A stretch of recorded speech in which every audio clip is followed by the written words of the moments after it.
हे माननीय सिद्धार्थजी खरा आमचा संकल्प महाराज आम्हाला आमच्या बुलढाणा जिल्ह्यामध्ये 1 ते 1 गावांना टाळ पतंग विणा वाटायचा आहे।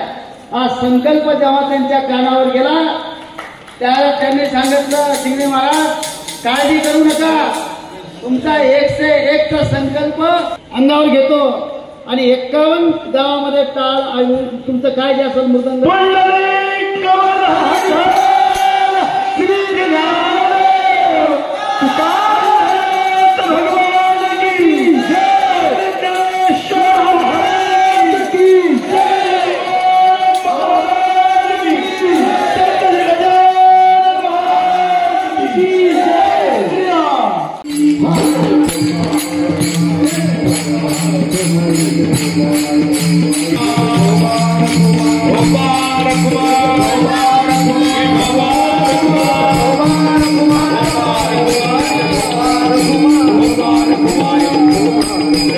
Thank you.